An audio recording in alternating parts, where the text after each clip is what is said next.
Assalamualaikum warahmatullahi wabarakatuh. Jumpa lagi dengan saya di Pajak Pintar. Kali ini saya akan menyampaikan Peraturan Menteri Keuangan yang terbaru PMK nomor 41 tentang aktiva yang diambil alih, teman-teman ya. Mari kita saksikan.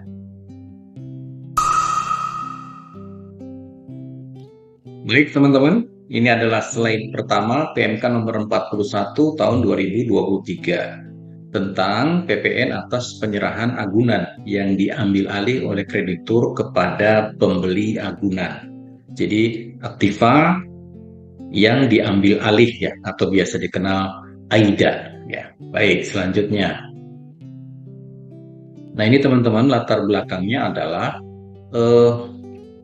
kadangkala ada sengketa ya, ada sengketa ketika aktiva itu diambil alih, siapa yang berhak untuk menerima pembayaran atas aktiva tersebut. Kemudian terbitnya PP nomor 44 tahun 2022 ya, yang memberikan kepastian hukum pengenaan PPN atas penyerahan agunan yang diambil alih oleh kreditur kepada pembeli serta amanah pengaturan lebih lanjut dalam Peraturan Menteri Keuangan. Jadi PMK 41 ini merupakan turunan dari PP 44, teman-teman sekalian ya. Baik, selanjutnya. Nah, dasar hukumnya adalah Undang-Undang PPN pasal 13 huruf A huruf 1A ya, tentang pembuatan faktur pajak, kemudian pasal 16G tentang besaran tertentu, ini yang terbaru teman-teman sekalian. Kemudian PP 44 terkait dengan pengaturan cara pemungutan PPN-nya. Ya, baik, selanjutnya.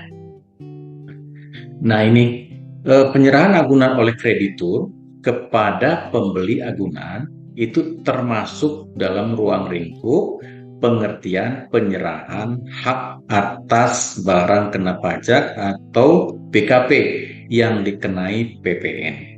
Ya, jadi agunan yang diambil alih oleh kreditur kemudian dijual kembali ya, dijual oleh kreditur kepada pembeli itu merupakan BKP yang dikenai PPN. Ya, baik. Ini ada di pasal 2 ayat 1 PMK nomor 41. Ya, baik. Kemudian agunan dan pengambil alihan ya. Agunan yang diserahkan oleh kreditur kepada pembeli, tadi sudah diambil alih ya, sekarang diserahkan kepada pembeli, merupakan agunan yang diambil alih oleh kreditur untuk menyelesaikan kredit ya. Karena kreditnya macet, agunannya diambil alih, kemudian dijual. Nah, seperti itu kira-kira ya. Atau untuk pembiayaan berdasarkan prinsip syariah atau pinjaman atas dasar hukum gadai. Ya. Kemudian pengambil halian agunan berdasarkan perjanjian jaminan kebendaan. Ya, perjanjiannya ini ya, hak tanggungan, hipotek, fidusia, gadai, dan pembebanan sejenis lainnya. Ya, jadi ruang lingkup penjaminannya, perjanjiannya adalah hak tanggungan, hipotek, fidusia, gadai, dan sejenisnya. Begitu teman-teman. Baik, selanjutnya. Nah, ini subjek yang terlibat ya, lembaga keuangan sebagai kreditur, kemudian nasabah sebagai pemilik aset, dan orang pribadi selain kreditur yang pembeli. Jadi ada kreditur, lembaga keuangan, kemudian ada pemilik ya, pemilik aset agunan itu debitur, kemudian ada pembeli ya, itu yang terlibat. Baik, selanjutnya. Nah, ini mekanismenya teman-teman sekalian ya. Saat barang diagunkan oleh debitur, dia ambil kredit, jaminannya barang, itu bukan merupakan penyerahan BKP. Ya, semacam titipan. Ya, belum ada penyerahan dari debitur, dari yang menghutang kepada kreditur, kepada lembaga keuangan. Ya, ini di tingkat pertama. Kemudian dari kreditur kepada pembeli agunan, ya, agunan itu kan diambil karena kreditnya macet. Nah, penyerahan dari kreditur kepada pembeli agunan itu merupakan penyerahan PPN, ya, terutang PPN. Ya, jadi kreditur harus memungut, menyetorkan dan melaporkan PPN terhutang, ya, karena ini penyerahan BKP. gitu ya. Baik, selanjutnya. Nah ini, berapa besarannya kreditur harus memungut PPN? Ya, kreditur memungut PPN dengan besaran tertentu 10%. Ya, jadi di Undang-Undang HPP itu mulai dikenalkan istilah besaran tertentu. Ya, kalau dalam kasus ini itu besaran tertentunya adalah 10%. Tarifnya ada tarif PPN, DPP-nya adalah harga jual agunan. Ya, tarif PPN yang berlaku sekarang berapa? 11%. Jadi 10% dari 11%, 1,1% dikalikan harga jual agunan. Itulah PPN yang harus dipungut oleh kreditur atau oleh lembaga keuangan. Ya. Baik, selanjutnya ini faktur pajak. Ya, kreditur sebagai PKP wajib membuat faktur pajak. Ya, ingat ya, kreditur atau lembaga keuangan yang menjual barang jaminan atau aset itu wajib membuat faktur pajak ya atas penyerahan agunan kepada pembeli. Ya, ya, ini sesuai dengan ketentuan peraturan perundang-undangan. Namun ada kemudahan. Nah, di situ clue-nya adalah namun ada kemudahan ya. Tagihan atas penjualan agunan atau dokumen lain yang sejenis diperlakukan sebagai dokumen tertentu yang kedudukannya dipersamakan dengan faktur pajak. Jadi teman-teman kreditur lembaga keuangan itu tidak harus membuat faktur pajak standar. Dia bisa menggunakan dokumen tertentu yang kedudukannya dipersamakan dengan faktur pajak. Tentunya harus memenuhi kaidah dokumen tertentu ya, syarat-syaratnya ya. Baik, selanjutnya. Nah, ini dokumen tertentu yang kedudukannya dipersamakan dengan faktur pajak. Ini kaidahnya ya, ini syarat-syaratnya. Paling sedikit memuat keterangan nomor dan tanggal dokumen, nama dan NPWP kreditur, nama dan NPWP debitur ya, kreditur, debitur, nama dan NPWP pembeli agunan, kemudian uraian jenis barangnya, PKP-nya, kemudian DPP-nya, dan jumlah pajak, jumlah PPN yang dipungut ya. Dalam hal agunan berupa tanah dan atau bangunan, tata cara pencantuman uraian BKP sesuai dengan ketentuan peraturan perundang-undangan di bidang PPN. Jadi harus rinci ya teman-teman sekalian ya. Baik, ini adalah persyaratannya untuk dokumen tertentu yang dipersamakan dengan faktur pajak. Baik, selanjutnya. Ini tata cara penyetoran dan pelaporan. Kreditur menyetorkan dan melaporkan penguatan PPN sesuai dengan ketentuan peraturan perundang-undangan di bidang PPN ya. Tidak ada aturan khusus, jadi sama dengan aturan umum ya. Kode akun pajak ya untuk setorannya adalah 411211. Kode jenis setorannya 100 dan SPT masa PPN-nya 1111 ya. Jadi ikut aturan umum untuk tata cara penyetoran dan pelaporannya ya. Yang diatur khusus adalah dokumen tertentunya ya sebagai faktur pajak. Baik, ini terkait dengan pengkreditan pajak masukan. Ya, bagi kreditur, bagi lembaga keuangan, pajak masukan atas perolehan BKP dan atau JKP sehubungan dengan penyerahan agunan tidak dapat dikreditkan. Loh, kenapa Pak tidak dapat dikreditkan? Karena menggunakan besaran tertentu, ya pajak keluarannya, ya. Jadi tidak bisa dikreditkan. Terus bagi pembeli, pembeli agunan yang merupakan PKP dapat mengkreditkan. Loh, kok ini bisa mengkreditkan Pak? Betul, karena dia membayar PPN. PPN yang dibayar itu sebagai pajak masukannya dia. Kalau dia PKP dan ingin mengkreditkan pajak masukan atas pembelian agunan tersebut. Ya, begitu. Bagi kreditur, sekali lagi, bagi lembaga keuangan, pajak masukan atas aset itu tidak bisa dikreditkan, sementara bagi pembeli ya yang membeli agunan itu bisa dikreditkan. Baik. Nah ini ya, PMK 41 mulai berlaku tanggal 1 Mei 2023. Jadi mulai berlaku kemarin ya, ini sudah efektif berlaku nih. Ya, baik. Ini PMK-nya fresh sekali ya, PMK 41. Baik, ini sebagai contoh ya, sebagai contoh, Bank A memberikan kredit kepada Tuan Oscar. Ini contoh dengan agunan berupa tanah dan bangunan yang beramat di Jalan Arwana nomor 35 Kota Solo. Tanah dan bangunan tersebut memiliki luas 150 meter persegi dan dibebani hak tanggungan ya. Penjaminannya adalah hak tanggungan. Tuan Tuan Oscar dinyatakan wen prestasi, dia gagal bayar ya untuk kreditnya oleh Bank A.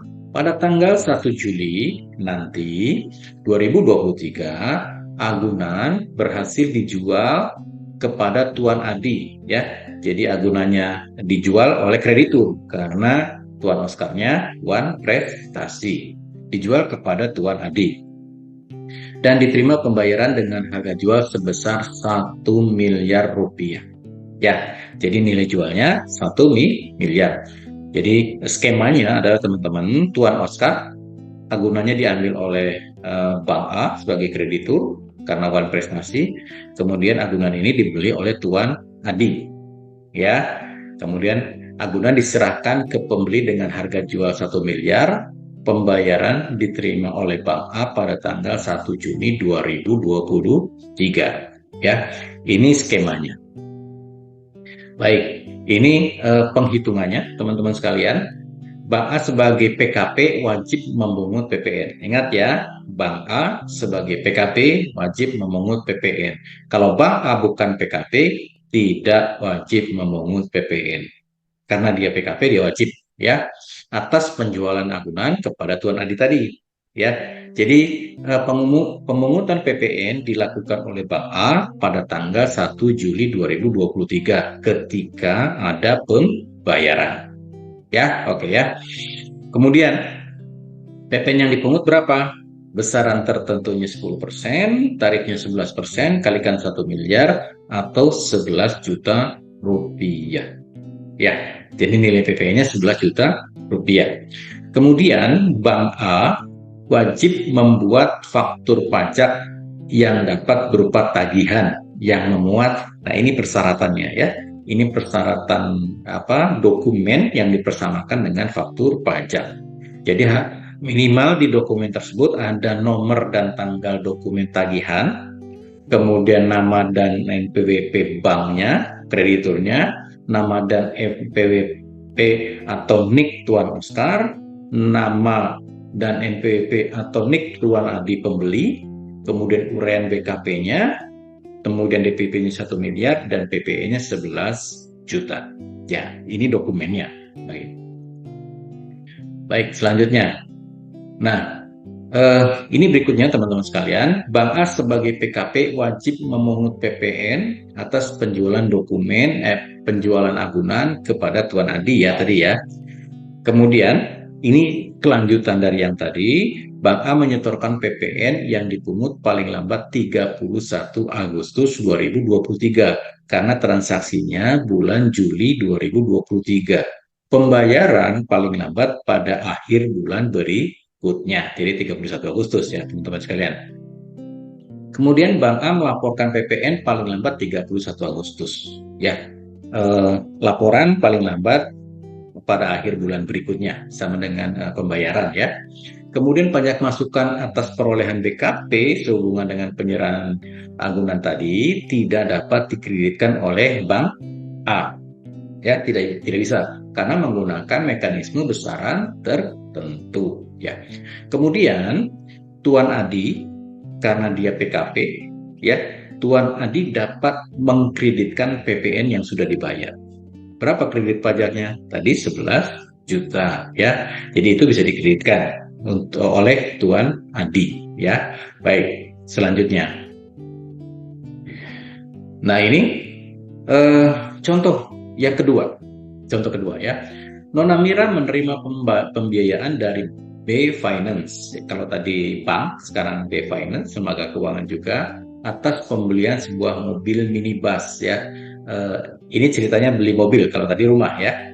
Dengan nomor polisi B sekian sekian sekian sekian, dan mobil minibus tersebut dibebani hak jaminan fidusia ya. Ini fidusia. Kalau tadi hak tanggungan ya.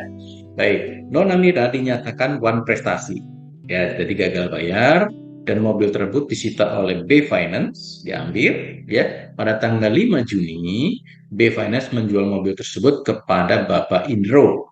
Ya, dijual lagi ya dengan harga sebesar 200 juta dan menerima pembayaran. Baik, skemanya adalah Nona Mira sebagai debitur ya, agunannya diambil alih oleh kreditur B Finance ya. Kemudian B Finance ini menjual agunan tersebut kepada Bapak Indro sebagai pembeli agunan. Seperti itu, skemanya seperti itu ya.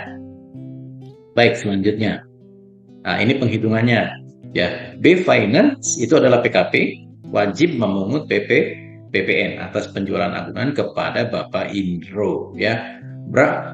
Pemungutan PPN-nya kapan? Karena pembayaran tanggal 5 Juni, ya PPN dipungut tanggal 5 Juni 2023. Besarnya berapa?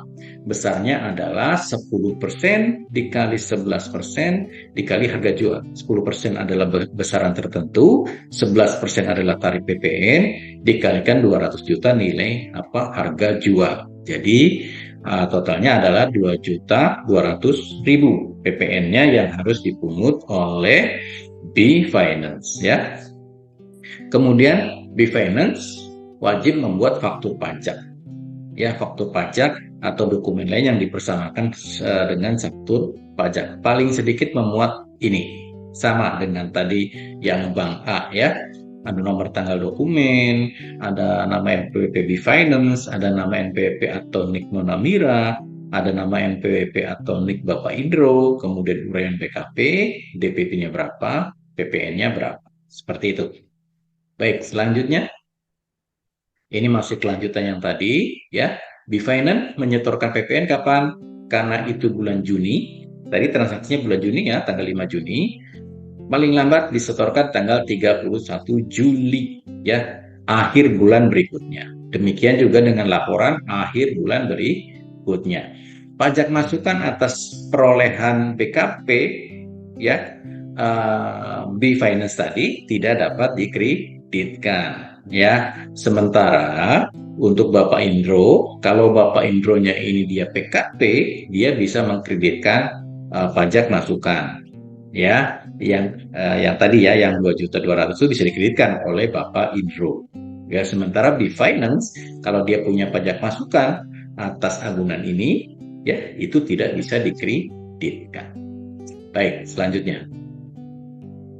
Nah, itu teman-teman sekalian ya, itu adalah mekanisme pengenaan PPN atas agunan yang diambil alih ya. Jadi penyerahan BKP dari debitur, dari yang menghutang kepada bank atau lembaga keuangan atau finance, itu belum ada penyerahan BKP ya.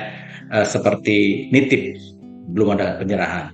Ketika agunan itu diambil alih oleh kreditur, oleh bank, oleh B Finance tadi, kemudian dijual, di situ ada penyerahan BKP ya. Penyerahan ini terutang pajak kalau lembaga keuangannya atau B Finance-nya atau banknya adalah PKP, dia harus memungut PPN. Seperti itu kira-kira. Besarannya berapa? Menggunakan besaran tertentu sebesar 10% dikalikan tarif PPN berlaku. Ya, karena tarif PPN-nya sekarang 11%, jadi 10% dikalikan 11% jadi 1,1%. Nanti ketika tarif PPN disesuaikan kembali menjadi 12%, tentu besarannya berbeda. 10% dikalikan 12%, sehingga efektifnya adalah 1,2%. Ya, seperti itu teman-teman sekalian. Adapun penyetoran, pelaporan, itu sama dengan mekanisme umum. Kemudian ada dokumen tertentu yang dipersamakan dengan faktur pajak. Ya, jadi si kreditur, si lembaga keuangan atau B Finance ini tidak tidak harus membuat faktur pajak standar. Dia bisa membuat dokumen lain yang dipersamakan dengan faktur pajak, tapi harus memenuhi kaidah atau syarat-syarat seperti yang tadi disampaikan. Itu terkait PMK 41 yang terbaru, teman-teman sekalian. Mudah-mudahan bisa dipahami ya. Terima kasih atas perhatiannya. Mohon maaf atas segala kekurangan. Assalamualaikum warahmatullahi wabarakatuh.